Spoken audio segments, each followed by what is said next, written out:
আমাদের জন্য দারুণ একটি সুখবর। ওয়েস্ট বেঙ্গল ক্লার্কের জন্য বিজ্ঞপ্তি জারি হয়েছে, অর্থাৎ ওয়েস্ট বেঙ্গলে ক্লারিক্যাল পোস্টে নিয়োগের জন্য বিজ্ঞপ্তি যেটি জারি হয়েছে, যেখানে আবেদন তোমাদের শুরু হয়েছে। প্রত্যেকে আবেদন করতে পারো, একজন পুরুষ প্রার্থী হোক বা মহিলা প্রার্থী হোক, প্রত্যেকে আবেদন করতে পারবে। এবং এখানে আবেদনের শেষ তারিখ হচ্ছে 4 জুলাই 2025। প্রত্যেকে আবেদন করতে পারো। সম্পূর্ণ ডিটেলস ইনফরমেশন এই ভিডিওর মাধ্যমে থাকছে, অবশ্যই ভিডিওটাকে শেষ পর্যন্ত দেখো।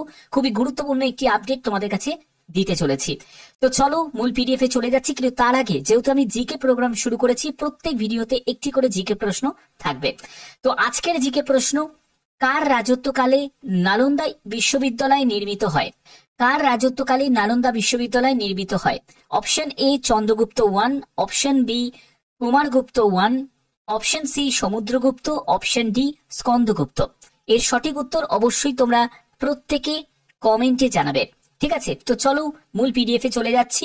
তো দেখতে পাচ্ছ আমি পিডিএফটা ওপেন করে নিয়েছি।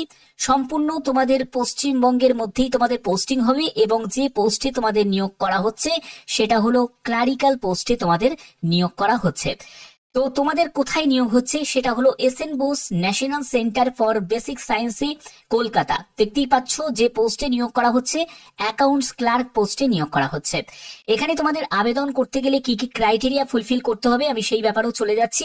কিন্তু তোমাদের দেখো এখানে ডিটেলসটা তোমাদের দেওয়া আছে যে কোথায় তোমাদের আবেদনপত্র জমা করতে হবে। সম্পূর্ণ ডিটেলস কিন্তু এখানে মেনশন করা আছে, এই ঠিকানায় তোমাদের আবেদনপত্র জমা করতে হবে। এই ব্যাপারে আমি পরে আসছি, আগে তোমাদের কোয়ালিফিকেশনের জায়গাটা তোমাদের কাছে ক্লিয়ার করে দিই। তো দেখতেই পাচ্ছ যে এখানে তোমাদের অ্যাকাউন্টস ক্লার্ক পোস্টে নিয়োগ করা হচ্ছে, এবং শূন্যপদ আছে 2টি। যেখানে জেনারেল প্রার্থীদের জন্য শূন্যপদ আছে, অর্থাৎ এসসি এসটি প্রত্যেকে আবেদন করতে পারো, কিন্তু অ্যাজ এ তোমাকে জেনারেল হয়েই আবেদন করতে হবে। এখানে তোমাদের 27,000 টাকা প্রতি মাসে তুমি বেতন পাবে। এখানে বয়স হচ্ছে 27 থেকে 35 বছরের মধ্যে। বিকম অনার্স যারা করেছো 50% নাম্বার নিয়ে তারা আবেদন করতে পারো। ডিজারেবল কোয়ালিফিকেশন মানে অগ্রাধিকার পেয়ে যাবে যদি তোমার এমকম যোগ্যতা যদি থাকে 60% নাম্বার নিয়ে।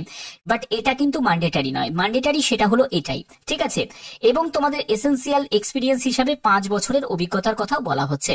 এখানে দেখো তোমাদের ফর্মটা ফিল আপ করবে, এবং ফর্মটা ফিল আপ করে যাবতীয় অ্যাটেস্টেড কপিগুলো সেগুলো সঙ্গে অ্যাটাচ করে তোমাদের এখানে দেখতে পাচ্ছ একটি পাসপোর্ট সাইজের ছবি নির্দিষ্ট জায়গা লাগিয়ে দিয়ে এই ঠিকানায় তোমাদের পাঠিয়ে দিতে হবে। ঠিকানাটা ভালো করে নোট ডাউন করে নাও।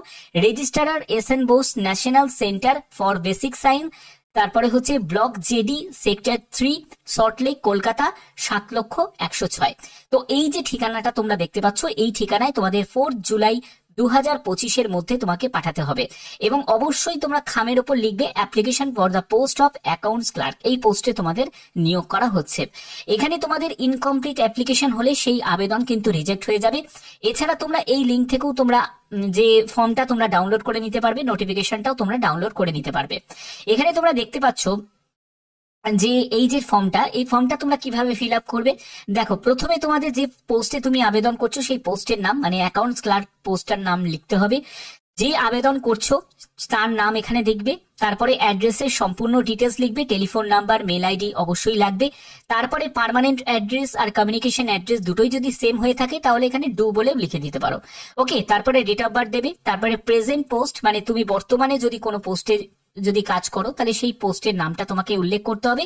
তোমার এডুকেশন কোয়ালিফিকেশন, প্রফেশনাল কোয়ালিফিকেশন সম্পূর্ণ তোমাদের এখানে দেখো। তোমাদের এমপ্লয়মেন্ট ডিটেলস এর যে অর্ডারগুলো দেওয়া আছে সেগুলো তোমাদের এখানে ফিল করতে হবে, এবং তোমাদেরকে প্রেজেন্ট পে দিতে হবে। তারপরে ডেট অফ অ্যাপয়েন্টমেন্ট, তো এগুলো তোমাকে এখানে দিতে হবে। এবং এগুলো হচ্ছে যারা এমপ্লয়ি তাদের জন্য। এবং এসসি এসটি ওবিসি ক্যাটাগরি থেকে যদি বিলং করে থাকো তাহলে সেটাও তুমি এখানে মেনশন করবে। এবং তোমাকে 200 ওয়ার্ডস এর মধ্যে তোমার প্রেজেন্ট ডিউটি এবং রেসপন্সিবিলিটি সম্পর্কে তোমাকে এখানে ডেসক্রাইব করতে হবে। ঠিক আছে, 200 শব্দের মধ্যেই কিন্তু করতে হবে। এরপরে তোমাকে এখানে তোমার নাম এখানে লিখবে, ক্যাপিটালে লিখবে, এবং এখানে সই করবে, ডেট দেবে এবং প্লেস দেবে। অবশ্যই যে ডেটে তুমি অ্যাপ্লিকেশন ফর্মটা জমা করছো সেই ডেটটাই কিন্তু মেনশন করবে। ওকে, তো এই ফর্মের যে পিডিএফটা তোমরা কোথা থেকে পাবে, কিভাবে ডাউনলোড করবে আমি সেটাও তোমাদের দেখিয়ে দিচ্ছি। দেখো এটা তোমাদের কন্ট্রাক্ট ভিত্তিতে একটা নিয়োগ করা হচ্ছে, তোমরা অবশ্যই আবেদন করতে পারো। ঠিক আছে।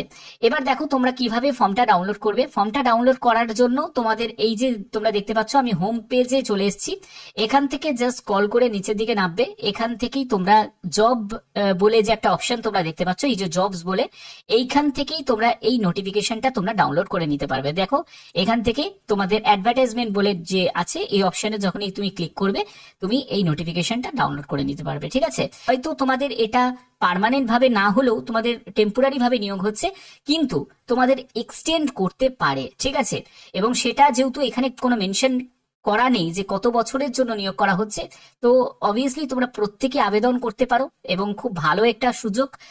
যেহেতু পশ্চিমবঙ্গে বিজ্ঞপ্তি জারি হয় না এবং এই বিজ্ঞপ্তি জারি হয়েছে, যারা যারা আবেদন করতে ইচ্ছুক তারা ভালো করে একবার ভিডিওটা দেখে নিয়ে বুঝে তারপরে আবেদন করে দিও।